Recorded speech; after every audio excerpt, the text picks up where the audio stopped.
পশ্চিমবঙ্গের মুসলিম পরিযায়ী শ্রমিকদের বাংলাদেশি সন্দেহে ধরপাকড় এবং বিতাড়নের অভিযোগ সংক্রান্ত জনস্বার্থ মামলায় সুপ্রিম কোর্ট কেন্দ্র সরকার এবং পশ্চিমবঙ্গ সহ ৯ রাজ্যকে নোটিশ দিয়ে তাদের বক্তব্য জানতে চেয়েছে।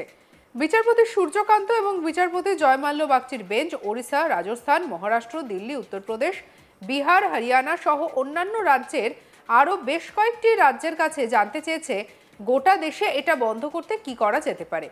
আর সেই বিষয়ে তাদের মতামত কি সেটাও জানতে চেয়েছে আদালত।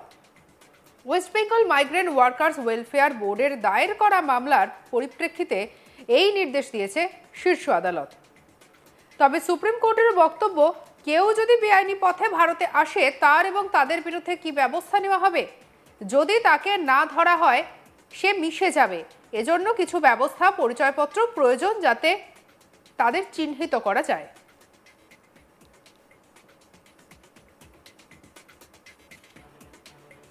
সংগঠনের পক্ষে আইনজীবী প্রশান্ত ভূষণ বলেন, বেশ কয়েকটি রাজ্যে বাংলাদেশি সন্দেহে বাংলাভাষী মুসলিম শ্রমিকদের আটকে রাখা হচ্ছে।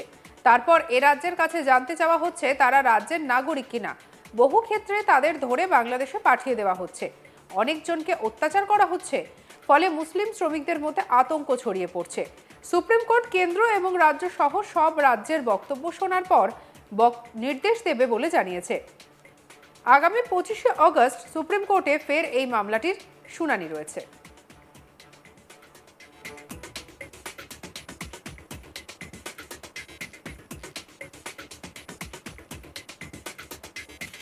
বর্তমানে বাংলাদেশি সন্দেহে হেনস্থার অভিযোগ আসছে বিভিন্ন জায়গা থেকে। যে সমস্ত পরিযায়ী শ্রমিকরা বাংলা ছেড়ে অন্যান্য রাজ্যে কাজ করতে গেছেন, সেখানে গিয়ে বাংলা ভাষা বলার কারণে তাদেরকে হেনস্থা করা হচ্ছে। পশ্চিমবঙ্গের মুসলিম পরিযায়ী শ্রমিকদের বাংলাদেশি সন্দেহে ধরপাকড় এবং বিতাড়নের অভিযোগ সংক্রান্ত জনস্বার্থ মামলায় সুপ্রিম কোর্ট কেন্দ্র সরকার এবং পশ্চিমবঙ্গ সহ ৯ রাজ্যকে নোটিশ দিয়ে তাদের বক্তব্য এবারে জানতে চাইল। আর এই নিয়ে আমাদের কলিগ মানুষের কি রিপোর্ট দেখাবো। দেশের একাধিক রাজ্যে হেনস্থার ঘটনায় এবারে সুপ্রিম কোর্টে দায়ের হলো মামলা। West Bengal migrant workers welfare board নামে একটি সংগঠন তাদের দায়ের করা মামলায় সুপ্রিম কোর্টের বিচারপতি সূর্যকান্ত, বিচারপতি জয়মাল্য বাগচির ডিভিশন বেঞ্চ কেন্দ্র এবং এ রাজ্য সহ মোট ৯টি রাজ্যকে নোটিশ দেওয়ার নির্দেশ দিয়েছে। যেখানে সুপ্রিম কোর্টের ২ বিচারপতি জানতে চেয়েছেন যে এই রাজ্যগুলোর কি মতামত, বেআইনি অনুপ্রবেশ এবং যেভাবে হেনস্থার ঘটনা ঘটছে তা আটকাতে রাজ্যগুলোর কি মতামত, সেই এবং কেন্দ্রের কি মতামত তা জানতে চেয়েছে ২ বিচারপতির বেঞ্চ।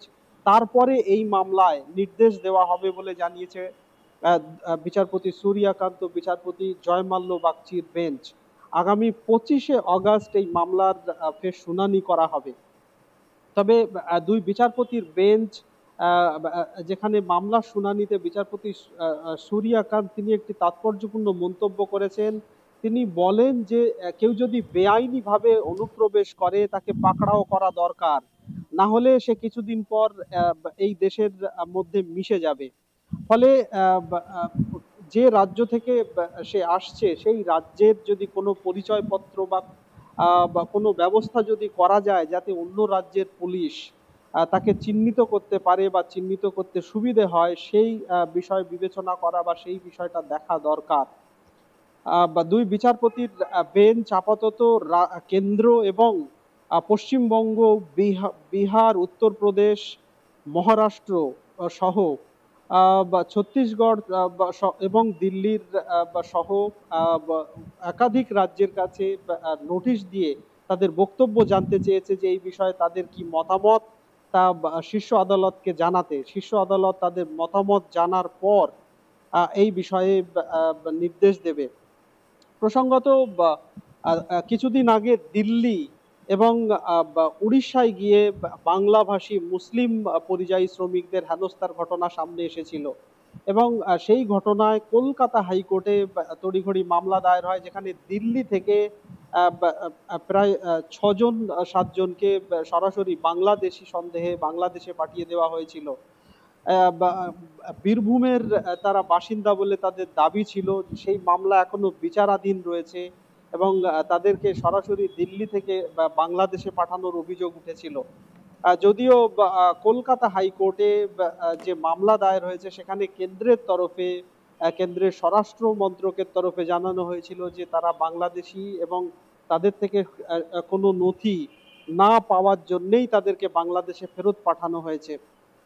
কিন্তু উড়িষ্যার ক্ষেত্রে উড়িষ্যায় পরিযায়ী শ্রমিকদের হেনস্থার ঘটনায় উড়িষ্যা সরকার অবশ্য জানিয়েছিল যে তাদের নথিপত্র যাচাই করার পর ছেড়ে দেওয়া হয়েছে এবং উড়িষ্যায় বাংলাভাষী শ্রমিকদের হেনস্থার যে অভিযোগ করা হচ্ছে সেই অভিযোগ মিথ্যা। কারণ উড়িষ্যার সাথে বাংলার বা পশ্চিম বাংলার বলা যায় যে নিবিড় যোগাযোগ, বিশেষত উড়িষ্যার পর্যটন বা যে স্থল রয়েছে পুরী থেকে শুরু করে একাধিক জায়গায়, সেখানে বাঙালি ভ্রমণার্থীদের বলা যায় যে সারা বছরই সেখানে ভিড় থাকে এবং সেখানে মোটেও যারা বাংলা ভাষী তারা হেনস্থার শিকার নয়, বরং বাংলা ভাষীরা উড়িষ্যার যে জনগণ রয়েছে তাদের ভাই বোন বলেও উড়িষ্যার রাজ্যের অ্যাডভোকেট জেনারেল তিনি আদালতে জানিয়েছিলেন।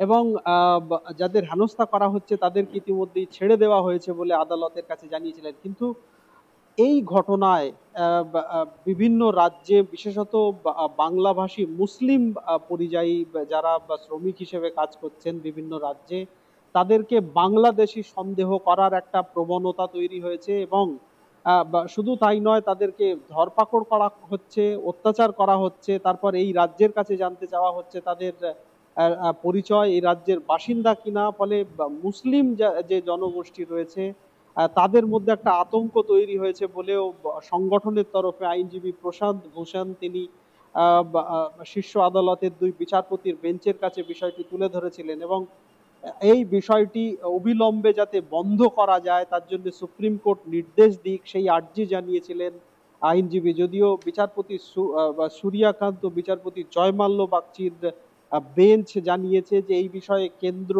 এবং পশ্চিমবঙ্গ সহ বা দেশের অন্যান্য রাজ্যের বক্তব্য জানা দরকার এবং এই বিষয়ে যাতে বন্ধ করা যায় তাতে বিভিন্ন রাজ্যের কি পরামর্শ, বিভিন্ন রাজ্য কি বক্তব্য জানাচ্ছে, কি মতামত দিচ্ছে সেটা আদালত জানতে চায়। একই সঙ্গে অনুপ্রবেশ বিষয়টিও বন্ধ করা জরুরি এবং কেউ বেআইনি পথে এই দেশে ঢুকুক সেটাও আদালতের কাছে অভিপ্রেত নয়, সেটাও বন্ধ হওয়া জরুরি বলেই আদালতের অভিমত। এবং যাতে এই হেনস্থা বন্ধ করা যায় তার জন্য এদের যাতে সুনির্দিষ্ট পরিচয়পত্র থাকে বা সংশ্লিষ্ট যে রাজ্য থেকে সে আসছে সেই রাজ্য যদি এদের পরিচয়পত্রের ব্যবস্থা করে, বিশেষ কোনো ব্যবস্থা করা যায়, কি করা যায় না করা যায় এই বিষয়ে পরামর্শ বা মতামত জানতে চেয়েছে সুপ্রিম কোর্ট। আগামী 25শে অগস্ট ফের এই বিষয়ে শুনানি রয়েছে, সেই দিন আদালত কি নির্দেশ দেয় শীর্ষ আদালত সেদিকে আমাদের লক্ষ্য থাকবে। সঙ্গে রাখুন আজ তাক বাংলাকে অন্যান্য খবরের জন্য লাইক, কমেন্ট, শেয়ার, সাবস্ক্রাইব করতে ভুলবেন না।